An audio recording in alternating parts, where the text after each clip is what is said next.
السلام عليكم ورحمة الله وبركاته. أهلا بيكم حبايبي متابعين قناة رضا عبد السلام.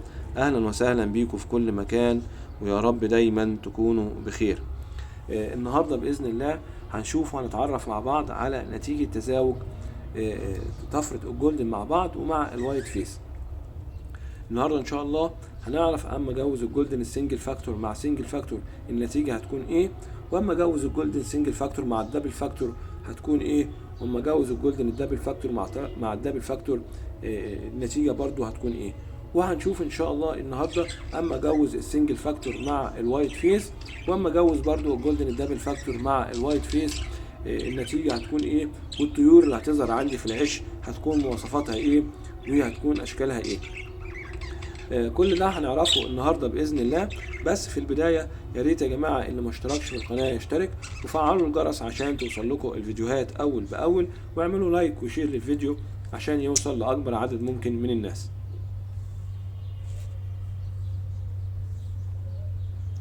في البدايه وزي ما احنا كلنا عارفين وشوفنا فيديوهات كتير وعرفنا ان طفره الجولدن هي ركن اساسي عندنا في انتاج الريمبو، وبتكون من الطفرات السائدة. يعني الجولدن من الطفرات السائدة اللي بيكون محتاج جين واحد بس عشان يظهر عندي في الانتاج، يا اما الاب جولدن او الام جولدن، فده كفاية ان هو يظهر عندي في الانتاج.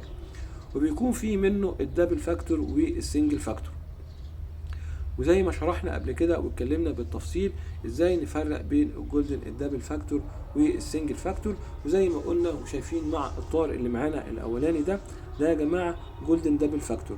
التصنيف الكامل ليه ريمبو كلير وينج اوبلاين كوبالت فايولت جولدن دبل فاكتور. وزي ما احنا شايفين ان درجه لون الطائر ظاهره عندنا بشكل واضح وما بيكونش فيه تاثير او تغيير فيها. اما الجولدن السنجل فاكتور فزي ما احنا شايفين في الطائر الثاني ده نفس درجه اللون، هي دي يا جماعه، ده كلير وينج اوبلاين كوبالت فايولت بس جولدن سنجل فاكتور. شايفين بقى بين الجولدن الفرق بين الجولدن السنجل فاكتور والدبل فاكتور ايه؟ الجولدن السنجل فاكتور بيأثر على درجة لون الطائر الأساسية وبيغير فيها زي ما احنا شايفين قدامنا كده. أما الجولدن الدبل فاكتور فما بيأثرش على درجة لون الطائر الأساسية وبيكون متواجد وفي منطقة الرأس ووجه الطائر بس، يعني تركيزه بيكون موجود في منطقة الرأس ووجه الطائر، عكس الجولدن السنجل فاكتور اللي بيكون مسيطر على جسم الطائر بالكامل وبيغير في درجة لون الطائر الأساسية زي ما احنا شايفين قدامنا كده بالظبط. وكنا احنا اتكلمنا في فيديو قبل كده بالتفصيل عن الفرق بين الجولدن الدبل فاكتور والجولدن السنجل فاكتور. خلي عينيكم تحفظ الفرق بين الاثنين عشان يسهل عليكم وتعرفوا تميزوا بين الجولدن الدبل فاكتور والسنجل فاكتور بمنتهى السهولة.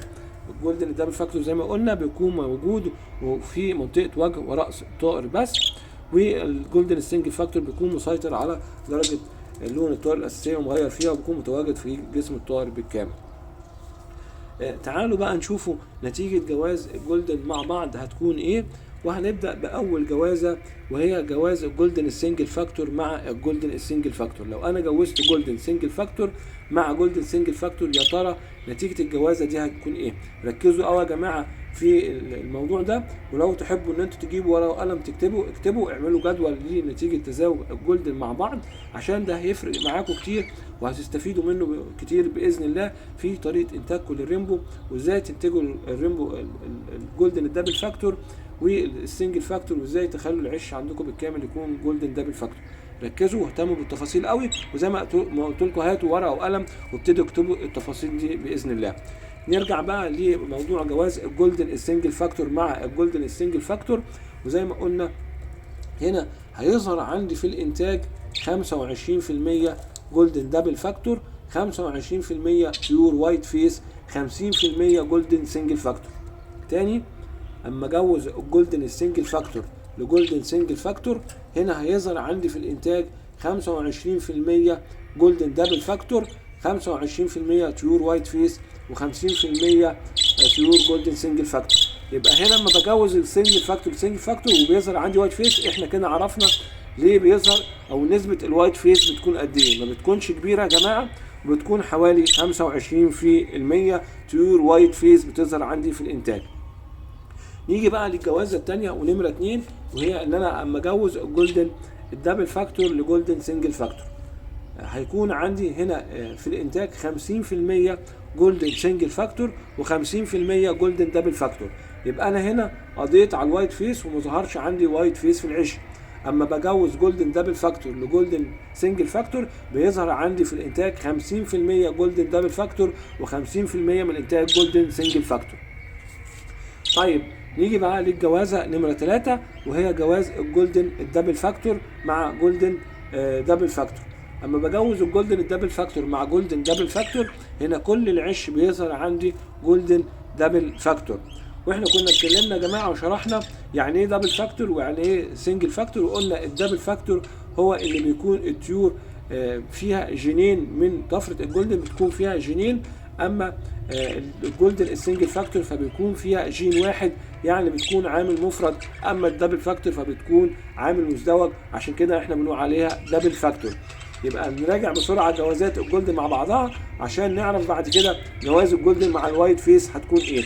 يبقى جواز الجولدن السنجل فاكتور مع الجولدن السنجل فاكتور هيديني 25% جولدن دبل فاكتور، 25% تيور وايت فيس، 50% تيور جولدن سنجل فاكتور. اما جوز الجولدن السنجل فاكتور للجولدن الدبل فاكتور هيكون عندي 50% من الانتاج تيور جولدن دبل فاكتور و50% من الانتاج تيور جولدن سنجل فاكتور. اما جوز الجولدن الدبل فاكتور لجولدن دبل فاكتور هيبقى هنا كل العش عندنا تيور جولدن دبل فاكتور.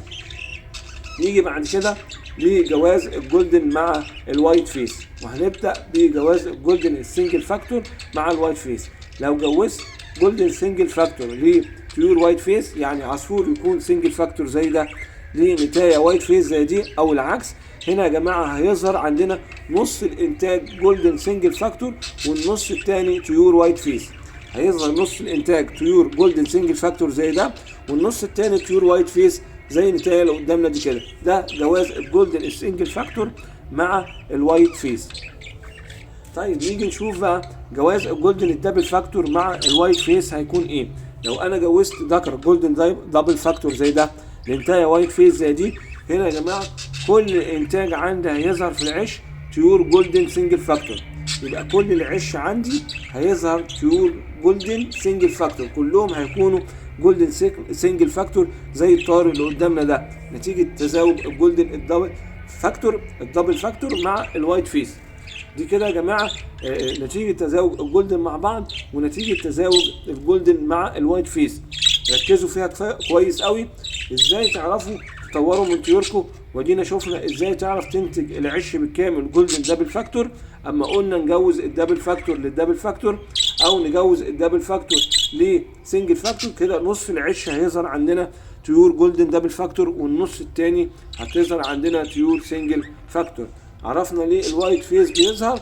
الوايت فيس بيظهر عندك في العش اما تجوز الجولدن السنجل فاكتور لجولدن سنجل فاكتور او تجوز الجولدن السنجل فاكتور لوايت فيس. الحالتين دول بس هما اللي بيظهر فيهم الوايت فيس. اقولهم لكم تاني وركزوا فيهم كويس قوي.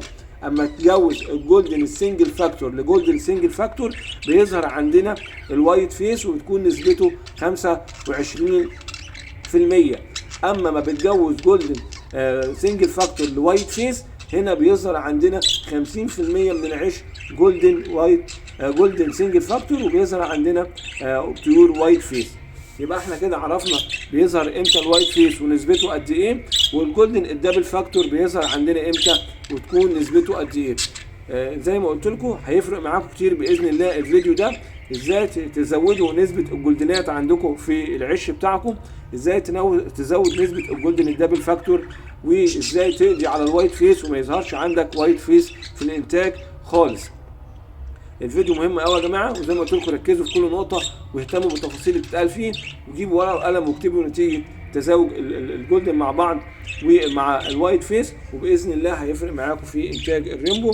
دي كانت نهايه الفيديو بتاعنا. يا رب اكون قدرت اوصل لكم المعلومه وتستفيدوا بيها.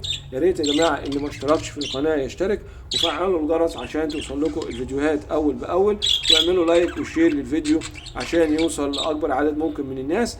وانا هسيب لكم لينك الصفحه بتاعتنا على الفيس اللي يحب يبعت اسئله او استفسارات ان شاء الله بنجاوب عليها ونرد عليها بالتفصيل. نشوف اسئلتكم واستفساراتكم باذن الله عليها. اللينك هيكون موجود تحت ان شاء الله، يا ريت تشتركوا فيها وتنضموا ليها باذن الله. واشوفكم على خير، والسلام عليكم ورحمه الله وبركاته.